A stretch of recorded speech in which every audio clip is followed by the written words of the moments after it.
No, they said. Atlanta isn't a sports town. Soccer will never make it in Atlanta. Just wait till they lose. Bandwagoners.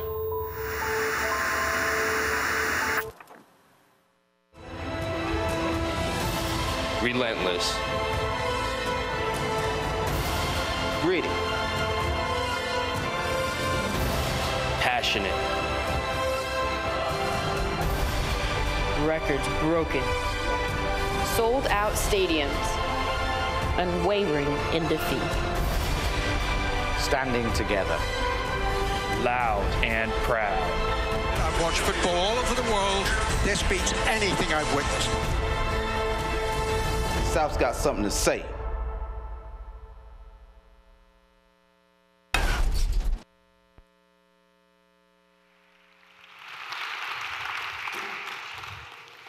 Please welcome Kate Noftsinger. Oh, there's a standing ovation. That's crazy. That's crazy. So Skate is in charge of all the marketing, and she has a great team that joins her at Atlanta United. To be fair to her, she had kind of a late night last night. There's a little all-star game here down the road. And so we're very thankful you're here. So let's start. How did this happen? I mean, how did, in 2 years, you fill a stadium of 72,000 people? What happened? What happens? Well, first, raise your hand if you've been to a match in here. Got some fans here. Crap. It's crazy. I still don't think people are going to show up. It's just, I don't know, maybe it's just how I am. So how did it happen? I think it's been a long time coming. You know, it's not something that I did over the last 2 years or 3 years, or that, you know, one other person, or that Arthur did. I think it's been a long time coming for this city. We know that soccer unites communities around the world, and, you know, we believed that it was going to happen in Atlanta too. You know, it started out, I mean, we went neighborhood to neighborhood, you know, building one-on-one relationships with the people that are most passionate about soccer. And then we did the same thing with people that love Atlanta. And so that we could weave together the story that whether you loved soccer, that whether you loved Atlanta, that you could fall in love with Atlanta United. And instead of creating a story for them, we created it with them. It's a big fundamental difference. And what you've seen is all of their hearts come through, and that's become the heart of the city. And I think that's how Atlanta United has become what it is. Love it. Seems like it was kind of a match also about the right thing at the right time. Right. Right? Would you agree with that? It is. That's it. We had that conversation the other day about right time, you know, right moment. You know, if you had launched this maybe in 2007, 2008, would it be what it is? I'm not sure. We could have. First of all, I always completely destroy sayings like the idioms where it's like square peg, round hole, whatever. But whatever that saying is, if you try to force it, it ain't gonna happen. And the way I've learned this from Arthur, who, by the way, is the most incredible human being I've ever met in my life. I mean, to stand up, class act, I'm in awe of the man every single time I speak with him, see him, and everything that he does. He's a guy that if you come to him with strategy and facts, he's gonna let you take that risk. If you just wanna try something at random, why? And he'll say no. But as you're going through the strategy and you're giving him the facts to back it up, there's a lot of timing. And you know, the world works in mysterious ways, and I'm confident that if we had even done this, you know, 4 years ago, I don't think we'd be where we are right now. If we had waited a year, you know, shoot, we didn't qualify for the World Cup. Like, right. What would people think of soccer then? So again, sometimes it always takes a little bit of luck, but there's also strategy and facts behind it. In conversations I've had with you in the past, you talked about how you love to experiment with things. Yes. And see what happens and take off, and even pitching things to Arthur Blank. You say Arthur like we all know him firsthand, but Uncle Arthur, that's what he is. That's what he is. You know, you pitch things to him. You're experimenting. Talk about that in your creative process. Yeah. Well, I mean, if you're not willing, excuse the language, if you're not willing to try shit, you never know what could happen.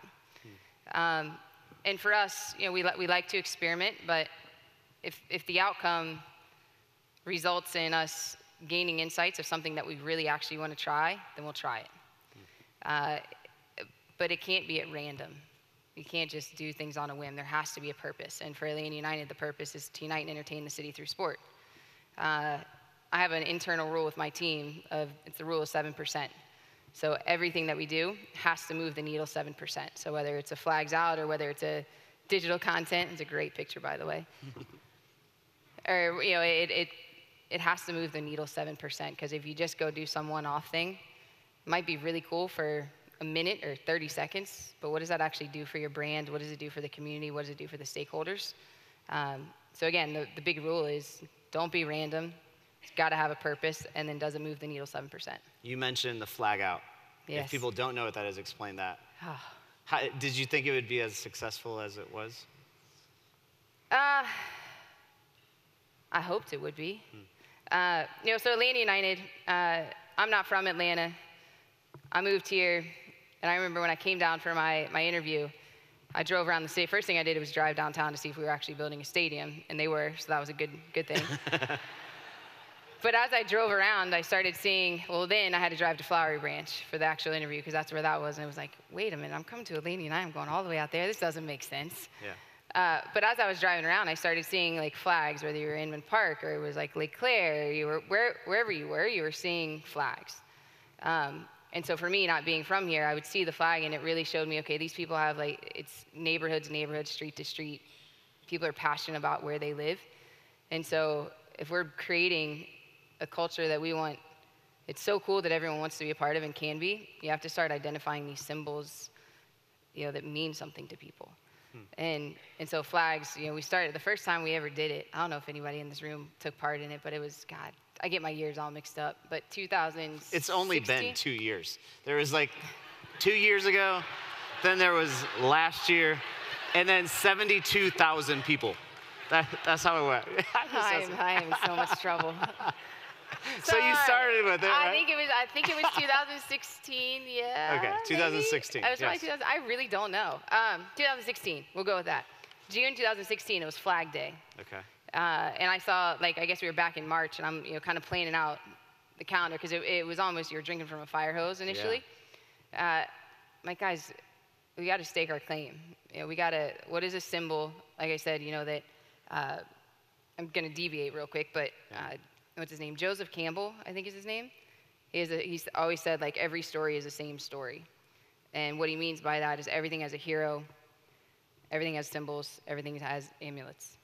And for us, our hero is players, the city, and fans. And in building this culture, you wanted to create symbols that would unite people together. So whether it was the fans or just the city or the players, that they could see, and it meant something to them. And these flags, what we saw, a flag initially was shown, stake your claim, you're here, we've arrived, you raise the flag, it's a big moment. And then seeing them all around the neighborhoods, clearly flags meant to people in Atlanta, and that was one of the groups we were trying to tell that story to. So we hid these flags around town, these tiny little, tiny garden flags, this big. And the first one we ever did, I think it was at Lenox Mall, but we forgot to ask Lenox Mall for permission. So this brilliant idea I was so excited about, thinking it was going to go great. And we get this call, they're throwing away all the flags. They're currently in the dumpster out back. I'm like, oh, you got to be kidding me. But then all of a sudden it starts going all over social. We came to Lenox Mall to find your flags, and they're not here. And sorry, we screwed up. They're in the dumpster. In the dumpster, yeah. But the coolest part about that is you realize people were hungry for that. And so it was a symbol that we knew that we could truly connect with and identify with as a club, but the fans were too, which is even more important than us. And then it's just grown, and it's grown. And so it's been a, show out. I think Atlanta's always been a city that's been so apologetic, and it's time to be unapologetic. It's time we got bad traffic because the city grew so fast, the roads weren't ready, and there's a lot of people that live here because it's a dope place. So. I love that. So you gotta, put your flag out. Show, whether if you're like my mom, who I played soccer my entire life, she knows nothing about the sport. I want her putting her flag out. She doesn't live here, but she still puts it out in Virginia. Whether you love the sport or whether you love Atlanta, the flag is a symbol that you can show out support with. Love it. So on game day, really, is when people put their flags out. Is that Every day. Every day. People Every put their day. flags out. Sorry. We're not just a match day brand here, buddy. I love it. Oh, man. All right, before this, though, people are like, well, how did she get into this role? You have a backstory. You played soccer. Tell a little bit about your backstory. Backstory, yeah. So I grew up, I'm a child of the game. As a little girl, I played. I was fortunate. I played in college. I played professionally alongside like Mia Hamm's, Abby Wambachs. So I was always around the game. Then I coached at Stanford out in California.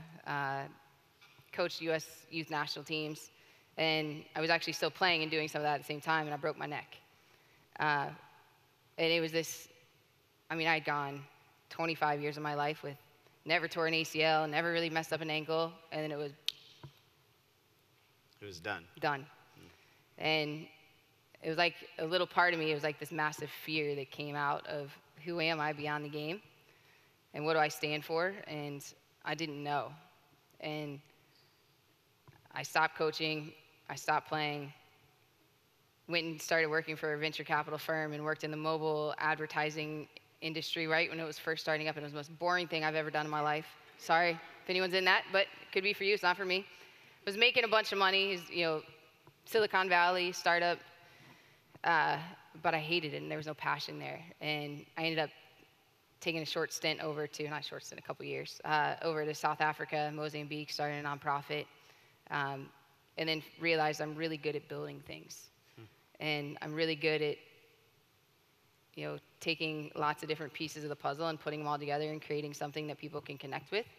And I enjoy doing that. And so when I was over there, it was helping create locally sustainable job opportunities for, in rural South Africa. And, then I ended up, this is a really long story, sorry guys. You're fine. Then I come back over to the US and I had this incredible opportunity, to launch a startup in the US, and it was soccer-based. And it was creating the elite platform for female soccer in the US. So ages basically 13 to 23, and no one had done that yet. There's all these little leagues going around, but it's kind of like creating AP classes. Like, you got the smartest kids in the room, you put them together, they're going to challenge each other. You're going to challenge them with knowledge, you're going to challenge them in all different aspects. Same thing happens, for athletes on a pitch or on a court or wherever you are. You put the best ones together, you're going to get even better. And less likely to be complacent. So we created this, and it went from, in 4 years, it went from like 20 clubs we were testing out this curriculum with and this platform with to, by 2013, it was like 76 clubs, 13,000 girls. We had a retail line. It was 92% of the girls were going on getting college scholarships to play. And then now you fast forward to where we are now, and it's still up and running, but I think it's everyone in the U.S. women's national team player pool, except for 2 females, went through that whole platform. So it was pretty cool. So you've been a part of... I've been a part of startups. I've built, and then when this opportunity came along, I was like, you know what? This is a sport I'm passionate about. It's in a really cool city, but then you also it's an undervalued sport globally. It's the most powerful tool we have in the world to unite communities. So it doesn't matter if you're in the Middle East, or if you're in sub-Saharan Africa or in the United States, it's an incredibly powerful tool that can transcend all cultural barriers. But then you're also in an undervalued city. Like, people truly didn't realize all the cool stuff that's going on in the city. So you blend the two together. It's like, okay, and I get to launch the brands? Okay, I'll try it. Here I am. It's completely delirious, by the way. Yeah. Completely delirious. So we have a lot of startups here. But you have launched a lot of things. You're consistently launching new ideas. What advice do you have in that launch phase? Man, what advice I have? It goes back to that Campbell quote I was telling you about of, every story is the same story. As a hero, you got those symbols, and you need to find things that, first of all, you got to know who you are and what you stand for. And you got to know who the people are that you're talking to, and clearly, really know who that is, so that you can start, whether you're building a culture or you're building a product, a lot of times those are the same thing. And you want to create something that has meaning for them, or at least tell a story where they feel like they're connected to it. So I think we live in such a transactional world where it's like, oh, hey, I'm on Amazon, click, I just bought that, or hey, click here. But if you can emotionally connect with people so that they feel celebrated, they feel valued, and they feel important, and they feel like they can impact it, that's incredibly important. And the way to do that is through symbols. So think like you hear, shoot, if I see the color pink shirt right there, I think breast cancer. And that's brilliant. So same thing with any startup. Same thing, like we're a startup, to be honest. Atlanta United is a startup. And it's about we've created symbols to help build this culture and that people can connect with. There's people that were really excited at the very beginning. You guys called them founding members. Yeah. How do you keep those people that are joining you in that startup phase connected a little bit longer? How do you keep founding members engaged? What do you think about for that? That's a great question. Any founding members in here? Good. I was going to say it'd be awkward if there weren't. So they're the originals. You know, the first ones that believed in it when no one else did. Or maybe they just didn't know about the sport yet, or they didn't know Atlanta United was coming. So for us, you know, always paying tribute to the original people that believed in you. So the same type thing. I look back at my last life of the ECNL, or the life before that when it was, you know, the startup world in South Africa. You know, those people that believed in you, whether it's giving you seed funding or if it's, you know, showing up at like a launch party or, you know, helping being a brand ambassador to spread the excitement of Atlanta United in the sport. You got to celebrate them. You got to be loyal to them, and you got to listen to them. And a lot of times we all think we have the answers, but the reality is we don't. And it's one of Uncle Arthur's things is listen and respond. And I like to spend more time listening than I do anything else because you can learn a heck of a lot from other people. So founding members, we really do listen to a lot. You're a woman on a leading... I think I am. Leading really this whole initiative for a men's soccer team. So it's a men's structure, right? Arthur Blank's given you a lot of advice in that, or given you opportunity in that, supported you with whatever ideas you have. You said he's behind you. If there's women in the audience that are in kind of male-centric environments, what advice would you give to them? Believe in you. Yes, I'm in a male-dominated world, 100% male-dominated world. But similar to like the city of Atlanta, we're always apologetic. Women have a tendency to be very apologetic. You know, oh, I'm sorry, I got to go pick up my kids, or oh, I'm sorry, I'm being moody today. It's kind of own it. You got to own it, you know, and be confident in who you are. And it wasn't truly until last night that I realized, like, how this is going to sound aloof, and I don't mean for it to, but you got to learn how to celebrate these things. Like, I'm really good at what I do. And it took a moment of seeing people that were like flying into Atlanta to watch a soccer match. And then hearing when the crowd went nuts over our players being announced, like the Atlanta players out on the pitch. There's something really like innocent and true and authentic there.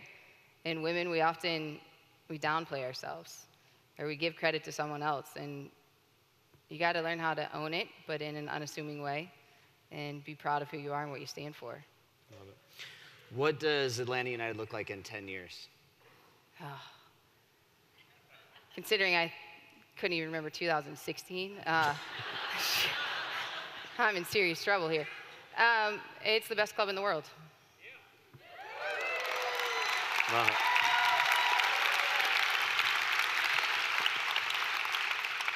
Thank you for joining us today. As a person that lives here, is passionate about our city, you have created something special for our city. And I know there's a whole bunch of people that are excited to learn from you today. So let's thank Kate today for joining us. Thank you. Appreciate it. Thanks.